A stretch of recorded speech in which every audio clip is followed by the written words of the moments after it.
Hi everyone, welcome back to another episode of Trinis Abroad. And as you could tell, it's Christmas time, and this brings us to the end of season number 1. Yes, our 10th episode, our season finale of Trinis Abroad. We really enjoyed this first season, and obviously having you all along. We got a lot of new subscribers and new followers, a lot of positive comments. We're going to take this feedback, and obviously we're going to have season number 2 sometime in 2026. So if you're watching this, we're officially in December, and we thought what not a better episode than to talk about our experiences during Christmas time. If you know, Trini Christmas is the best, so we thought we would share our experiences, experiencing Christmas for the first time in Canada, and some of our fondest memories as well in Trinidad. That's why this episode is entitled A Real Trini Christmas. Okay, so now for question number 1. What was our first Christmas like in Canada? So if you've been following us for some time, then you would know that we moved to Canada during COVID. It was the year 2020, so that was the first year of COVID. As it was going to be our first Christmas in Canada, we did have high hopes of going back to Trinidad, or at least having our family come to stay with us. But as you know, it was COVID, so the borders were closed. It marked our first Christmas as Trini spending Christmas alone. So if you know what a Trini Christmas is, it is filled with a lot of family and friends, a lot of good food, a lot of visiting of different family all over. But it was a different one for us, and we really tried our best to try and still have those Trini traditions, being it was just the two of us. It was COVID. So we did still try, to make the traditional Trini foods. So I remember one of the things I really love during Christmas is punch creme. And I love sorrel. And that is always a tradition in my family. My family members, we make homemade punch creme. And I wanted to try and, for us to make it on our own for the first time. And we actually both, I remember we made a batch. So I made pumpkin punch creme because my family makes that and it tastes really good. And I remember yeah. And then I remember you made the original punch creme. Let's just say it didn't exactly go according to plan. It was the best at that point in time. But we made it work, and also we went in search of sorrel. So it isn't traditionally found in the Canadian groceries. Yeah. So I remember we had to go to a West Indian grocery, and we actually found it. It was a bit expensive though. And I remember we made a fresh batch of sorrel. Yeah, we put them in a jar, and I think we had it for a week or two, and because it is really good. We added our sweeteners. It was dried sorrel kind of in a bag, and we got it in a West Indian grocery. And I was so surprised to see it, and I was like, Anjani, we need to buy this right now. Let's try to make this sorrel. I'm really missing it because I'm accustomed to my grandmother's sorrel, homemade sorrel, and it's something that gives you that nice vibe around Christmas. These traditional things, these traditional recipes that each and everyone's grandmother and aunt kind of passed down. And I really liked that. It was the first time for us making punch creme and sorrel and all these little things. I mean, it's just us in Canada for the first time, it's first Christmas, and we just wanted to make it special. We wanted to have this, this cozy vibe, bring the Trini vibe into it, and it was a really nice time. Also too, what we did is we bought this bag of sorrel, and it was so much that we actually made sorrel jam. What did we have it with? I think we attempted to make our own version of fresh hops. And I remember we had that Christmas morning, and it was actually really, really good. If you've never made sorrel jam, you need to try it. Yeah, I think the better thing is yes, you could buy it, or having that home cooked kind of feeling. It's just both of us, and it's COVID. You can't really mingle outside too much.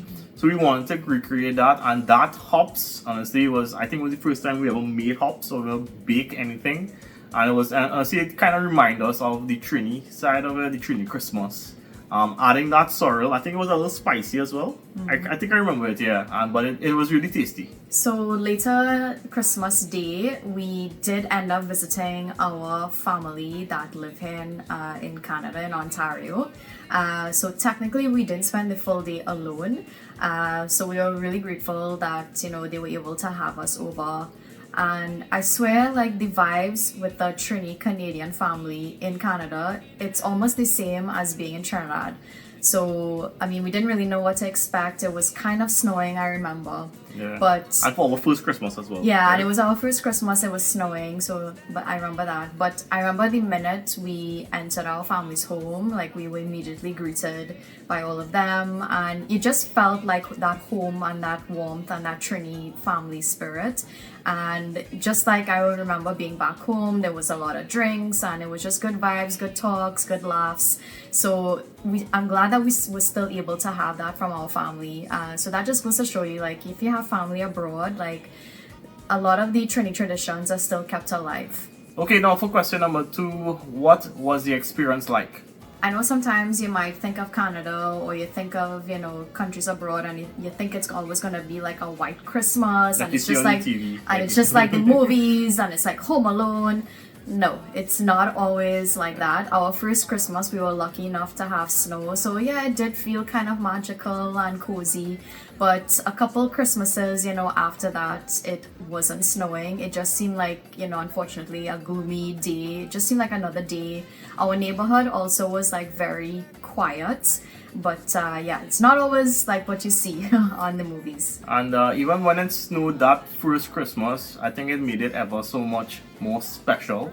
And our friends and family who lived here, they were telling us we're so lucky to experience this white Christmas as you would normally see in the movies, as Anjali mentioned. But it was really a nice experience. It didn't have like a snowstorm, and it wasn't bad.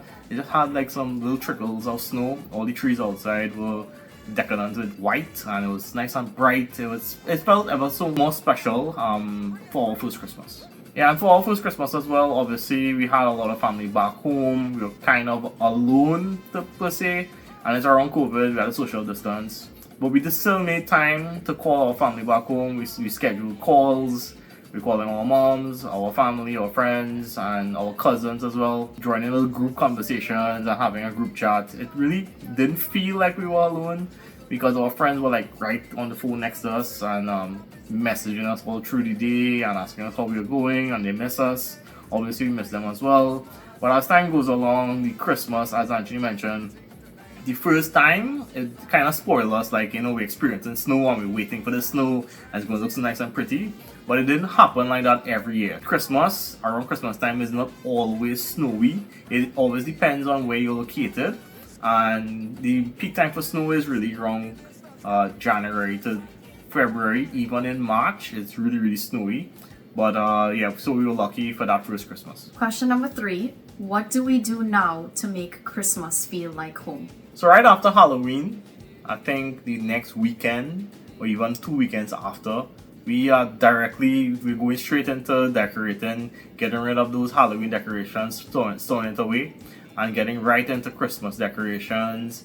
We decorated, that this is the second week, like I say, after Halloween in mid-November, and we already have up everything. We're already wearing our Christmas wear, and obviously we're playing parang, scrunter while we're putting up everything, just to create that nice Christmas feeling and the Trini Christmas, because obviously the vibe is there. I really miss that kind of vibe of the nice kind of parang music, and we always play those things in the car, in and around the house to keep the spirit alive.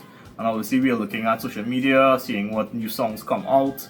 So it's always a nice experience for us. Also too, we're also planning what meals are we going to cook coming up to Christmas, because we want to have that food again, that Trini Christmas food, and we want to experience that feeling that we had for the first year. We want to have that throughout, always decorating and having nice ornaments around the house, maybe with the Trinidad flag, and just trying to create that Trini Christmas with us here in Canada. I would say as well, the Trini Christmas traditions you have as a child growing up in Trinidad with your family, I honestly feel like that never leaves you, no matter where you go in life.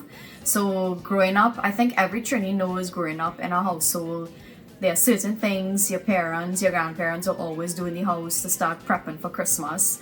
And as Surin said, as soon as Halloween finishes, we start to decorate. But as we all know in Trinidad, I think there are some Trinis who start to get in the Christmas season from like the end of September, October.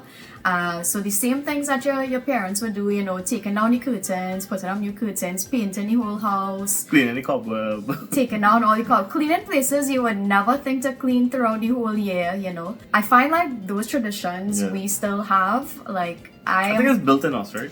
I think it's instilled in us as a Trini, right? Like, I am still in that place where, you know, after a certain time, after Halloween, it's like, okay, I need to take down these curtains because All these doom and gloom we from Halloween. we can't have this, we can't have these curtains up for Christmas. We need to get new curtains. And guys, like, on a side note, like, I don't know where we can get good curtains in Canada. Please, someone help me. Like, I am always looking for good curtains. I think we all do around Christmas time. Someone just give me an example, like, where I can go.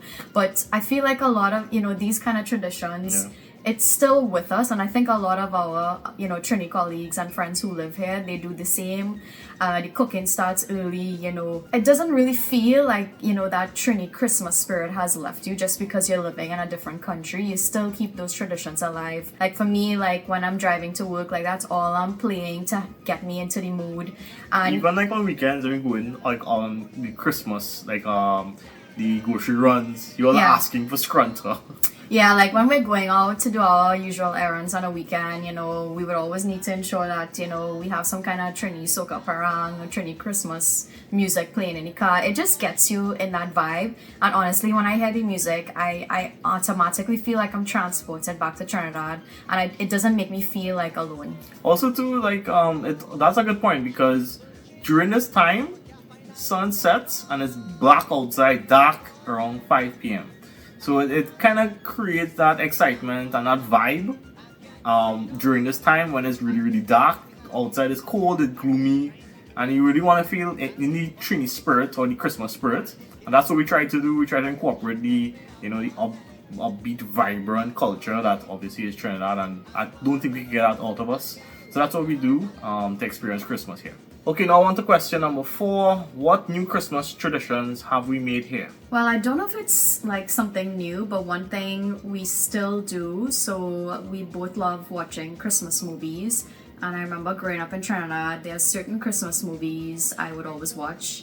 And one of them is Home Alone. I guess every year, right? We try to rotate it, all the different Home Alones. Obviously 1, 2, and 3. And we look at it, right? I honestly think like, if you don't watch Home Alone for Christmas, is it even Christmas? But that's a tradition I always had being back in Trinidad. And that's what inspired us to visit New York City last year, if you saw our vlogs. So we still do that. We visit all the Home Alone filming locations as well. So we still do that, but the difference is, you know, it's colder, so it's just a cozier vibe.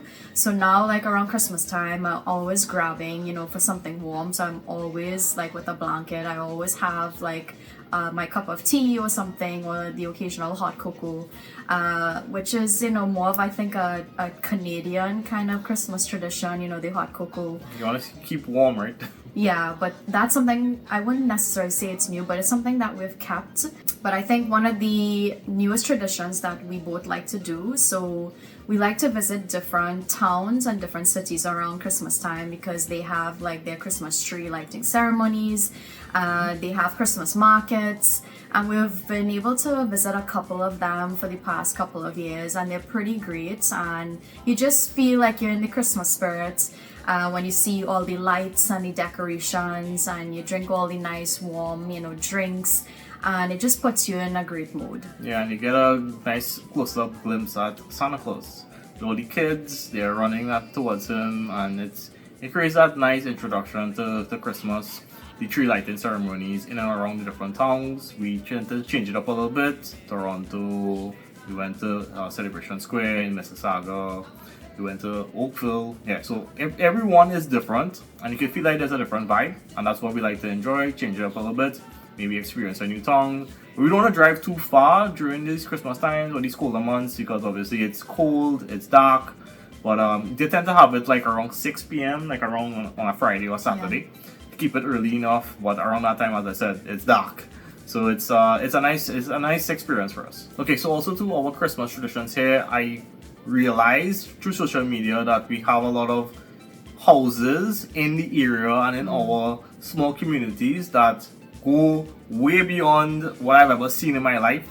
I think you see it in movies, like all these decorations, their whole house is covered in decorations, and like all the Santa Claus and the elves and reindeers. It's something, trust me, the social media posts don't even do it justice, because we visit all of these in different communities, and it's like free of charge. It's just like someone who is just like totally in Christmas spirit.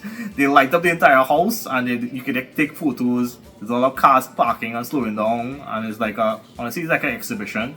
It's something that you need to see for yourself. I always thought it was like AI at this point, but seeing it up close and personal, it is like, I don't even want to think about the electricity bill for these guys. It's, trust me, it's out of this world. I don't even know where to get all these decorations from, and obviously it's free of charge. So this is something that we tend to do as well. What are we going to do this year? We're going to look around and where we think we want to go. Yeah, I think we're looking just to go somewhere different. That's what we try to do every Christmas, is visit a different town, city, or even just a different neighborhood, just to drive around, just see some of the decorations. And if you're interested in to know like where can you go, again, look at social media, look at the Narcity pages, or any of those type of community pages dedicated to those cities. They'll always like let you know what's going on. So a place that we really, really want to visit here in Canada is Montreal and Quebec for Christmas. I've heard so many stories about it, but I've yet to make the journey and visit these places. It seems like a winter wonderland, like a European trip with all these different types of snow and decor and the architecture. It's an old town kind of vibes that you see in movies. I think that sometime we need to make this trip. Yeah, like I definitely want to visit Montreal, even Quebec City. I've seen all the posts on Instagram, and it just looks really magical and very European.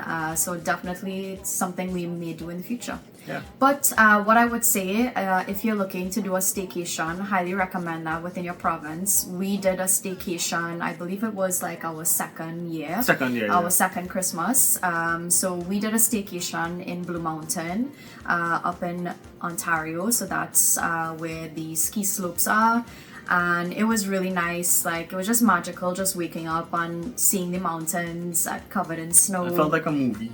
Yeah, it was just really nice. And it was the little town was decorated with all the Christmas lights. I remember it did not have a lot of snow True. that week that we went. I remember they had to create man-made snow, but you can tell the difference though. Yeah, you can't really tell the difference. You can still ski, and that's how we ended up skiing for the first time. But it was just it was just so nice to like leave the city vibes and see a different scenery for a change. And it definitely was really nice to spend that weekend there.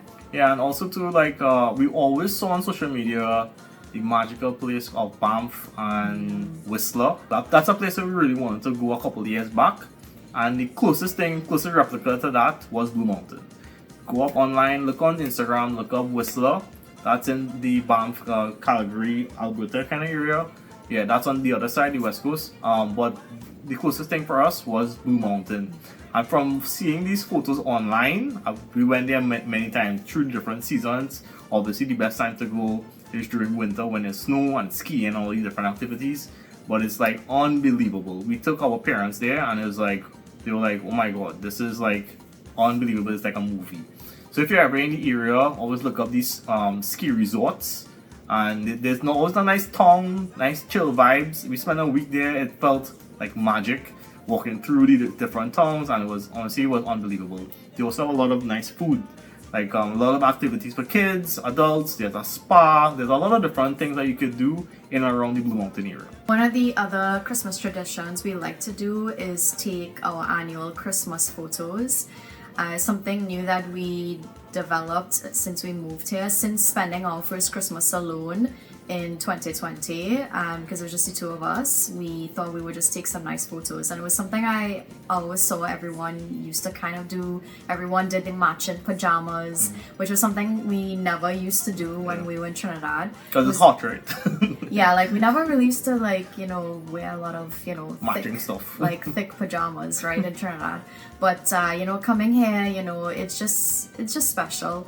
And it was something that we wanted to create. So every year, since 2020, I remember I ordered like some matching pajamas, and we took some photos by the Christmas tree. And every year since then, we try to keep that same tradition. So every year I try to find new Christmas pajamas or something different to do, and it just creates a really nice memory, something to look back on. Have you ordered all Christmas pajamas for this year? Stay tuned. Yeah, so stay tuned for that. Okay, now on to question number 5 for our last question in the last episode of this season. How has living in Canada changed what Christmas means? One thing I would say, growing up, in Trinidad and experiencing Christmas, never having missed a Christmas ever in Trinidad, you're always surrounded by a lot of people. And I think coming here, especially during COVID and experiencing Christmas, I think for us, alone, what I realized is, it doesn't matter who you're with. You could be alone for Christmas. Maybe you're lucky enough to have a lot of family or friends. What matters at the end of the day is the connections that you've maintained. No matter where you are, you're in Trinidad, you're abroad, if you're still able to maintain, those relationships with, your loved ones, then, I think you'll be able to feel that vibe and Christmas spirit, no matter where you go. I would say as well, for me, my Christmases, growing up in my family home has always been surrounded by a lot of people. I was lucky enough to grow up with my grandparents, and because they were elderly, they couldn't really go out to visit family, so all of our family used to come to us every Christmas day. So going from that, I would say, leaving that to come to Canada, for that initial Christmas, especially for us, spending it alone, you do feel it feels a little bit weird or awkward, I would say. But you know what? I would say that I enjoy a sense of calm now. I'm still very much in the Christmas spirit. You would still, if you come over to our house, you would still hear us, blasting the, parang music. We still make the traditional, Christmas foods and the meals. So it still feels very much like a Trini Christmas. It doesn't have a lot of people. I want to say it's less noise, but it just feels more peaceful. Every family in Trinidad has that hub or home that everyone goes to, and your home, everyone used to go to your home. All the cousins, everyone seems to flock. When I was growing up in Trinidad and Diego Martin, our home was the hub. So I think we have that feeling, and everyone who's watching this who's from Trinidad, you know what I mean. Everyone's home has that, everyone's family has that hub that everyone goes to. Everyone meets up and you meet all your family and your friends and your cousins that you haven't seen in a long time. I really share that Christmas vibe, and it's a real Trini Christmas feeling to have all the family together. Everyone is drinking and partying and playing cards and playing all the different music and experiencing this Trini vibe. That's what Trinidad brings, and obviously we really miss that, but we try to make that here because we do have family here, family and friends, and we want to experience that as well. I would just say, communication is really key. Keep in contact with your family, your friends, your loved ones. No matter where you are, if you're lucky enough to have those people still in your life and they still support you on your journey, keep in contact with them. For us, we are not able to go back every year for Christmas, but we're always in communication constantly with our family and friends. We do video calls all the time, so it doesn't really feel like we are alone here in a different country, and that's because we have that connection still. Alright guys, so that brings us to the end of episode 10. And it also brings us the end of this season, or season 1 as we call it, of Trinis Abroad. And on behalf of Surin and I, we want to wish you and your family a very Merry Christmas and a Happy New Year. So for all you Trinis who live abroad, please tell us what your Christmas traditions are and what you created living abroad. So this brings us to the end of Trinis Abroad, season number 1, episode number 10. I really enjoyed having you all. So stay tuned to follow us in 2026 as we have a lot of exciting content and we can't wait to share with you. Yeah, so thanks for watching. Please like, subscribe and comment down below, and stay tuned for more content from our personal pages and Trinis Abroad. So this brings us to the end of this episode and this season. So cheers. Merry Christmas to you and your family.